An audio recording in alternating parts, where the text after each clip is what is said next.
Hello everybody, welcome to Indigo Tarot Odyssey. How is everybody? Oh my gosh, you guys, I'm going to read the little beautiful mini story that goes with each of these cards just because I was watching the Rings of Power and I feel like it has all the magic and the sentiment of, this just reminds me of the Elven kingdom and the Elven world, and I find it so soft and magic and beautiful. I just love it. I swear every fantastic program is like in development or coming out very shortly. The Rings of Power, I forgot what the dragons, Lord of the Dragons or whatever, that from Game of Thrones, The Witcher, everything is all like coming out in quick succession. The Finders, just everything, the Carnival, I think it's Carnival, all of these things that have to do with these beautiful, ethereal, beautiful like kingdom. So I'm so excited. So in the Snail Writer, it says, slow down and smell the roses. Relax, observe, ease, and peace. I had an exact day of this. I'm filming in the evening before I'm posting this. I got to sit in my backyard in a big bean bag chair, and I brought out like a quarter of all my beads that needed sorting. And I just sat out and listened to birds and played with the cats and sorted my beads and my jewelry. It was absolute heaven. And in between that, it was like I was just so beautifully fueled by just nature and quiet and not having to do anything that I got twice as much done than I normally would. I mean, I was able to, do lots of fun little chores in the house and some readings, and just the release of putting myself under any kind of time constraints or pressure totally put me in Snail Rider mode. So in the book it says, it is a moonlit night in a miniature forest of moss, mushrooms, and glowing fronds. The queen perched majestically upon the snail is a vision of diaphanous splendor. That's a nice picturesque diaphanous splendor. She has found the gentle pace that the snail has is truly peaceful way to travel, and that is through the slowest of journeys that the most rewarding discoveries are made. Very true. I feel like it brings us back into present moment awareness, and we can observe and see. We see all the beauty. We can see, stop and smell those flowers. Every time I go to the nature center, it's where I truly slow down. I see different butterflies. I see all different makes and models of trees and leaves that I haven't noticed before. It's so lovely. Our lives can really benefit from slowing down. Mindful observation is of all the simple beauty in life, can help us put our own troubles into perspective. Part of that is when we're truly immersed in a situation and we're observing things, and gratitude starts to come in, right? Like, wow, thank you for this perfect temperature. Today was the perfect temperature out. I'm really big on natural sounds, just like it creates this natural harmony. It was nice and breezy, so the wind was rustling the leaves just so, and lots of birds, and I could hear the crickets. Just everything was just heavenly and grounding, which I love. Which brings us to the unicorn, and this says invite magic in. Now, so this is about receptivity, curiosity, simple pleasures, right? And enchantment. It usually is the simple pleasures that enchant us. You ever just stop and you're going to make the perfect salad or the perfect meal, perfect piece of jewelry, the perfect reading, just the ambiance that you set up for yourself to really be engaged in this wonderful pastime, regardless of what it is. I know a lot of people like to create really cozy nooks with like coffee or cocoa tea, read a fabulous book, have snuggly blankets and pillows, things like that. I'm looking forward to fall because of that.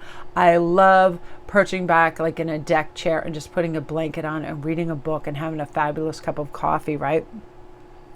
All cultures have a tradition of magical storytelling, and the magic of these stories really engages our curiosity, our emotions, our imagination. I mean, I remember stories of unicorns when I was young. Loved unicorns and Pegasus, went absolutely bonkers for them.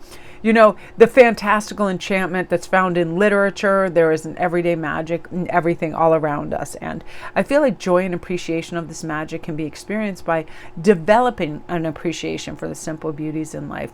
Birdsong, starry night sky, fiery sunset, all of that. Magical places are always beautiful and deserve to be contemplated, right? That's why I'm in awe if I'm standing in front of a big body of water. Always, lakes especially with their placid beauty, I'm just blown away. I'm always looking at places in Switzerland and then the Norwegian fjords, things of that. It's utterly magic. I love it.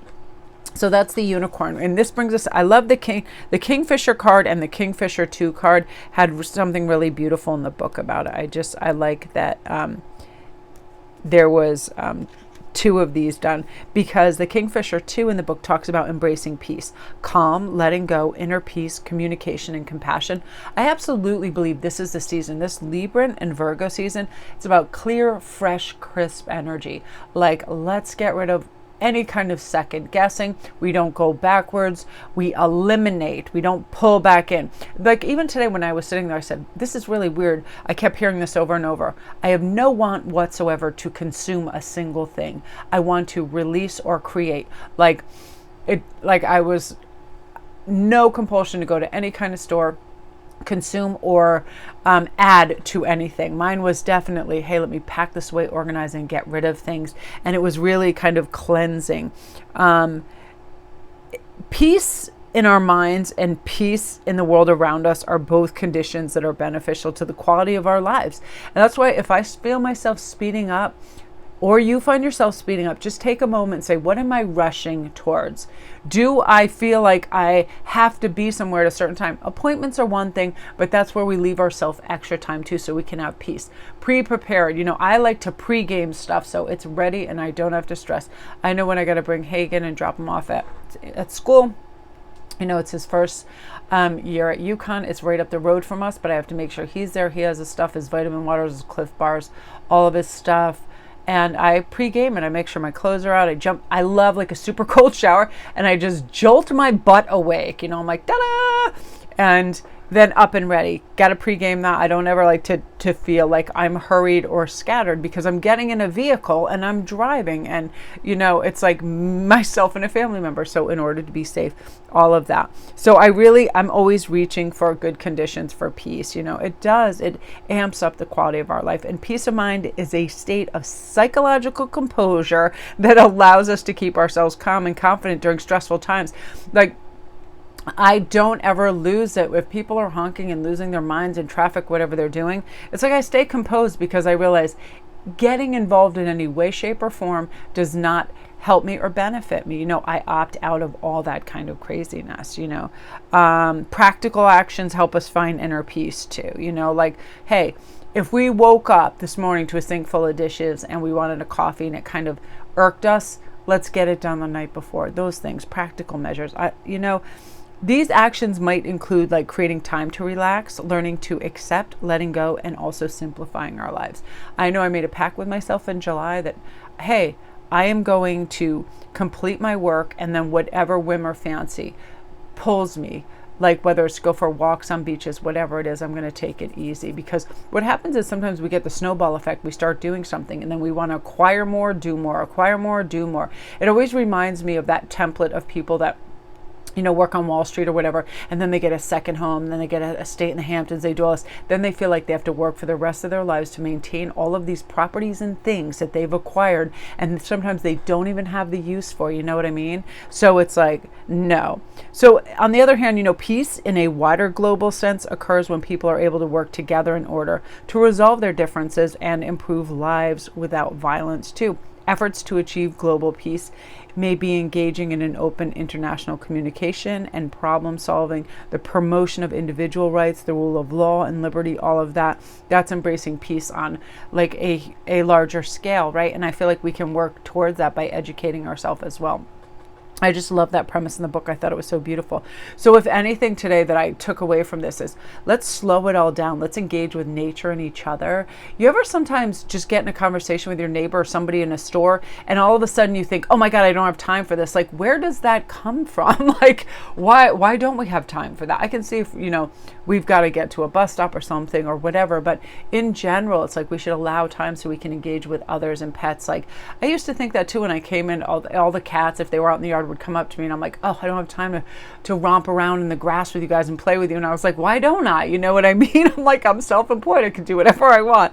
It's really funny how those things happen. So if anything, we're looking for calm. We're going to let go. We're going to retrieve inner peace, good communication, compassion for ourselves and others around us. So you guys, that is what you're meant to hear today. Oh, it's just this artwork. Oh, it's totally heaven. I love it so much. I love the colors in it too. Like, I love that beautiful mossy green. It's so gorgeous. So you guys, that is what you're meant to hear today. I keep getting pulled back into the artwork of this. It's just so absolutely dreamy. I hope you guys have a great weekend, and I will talk to you tomorrow.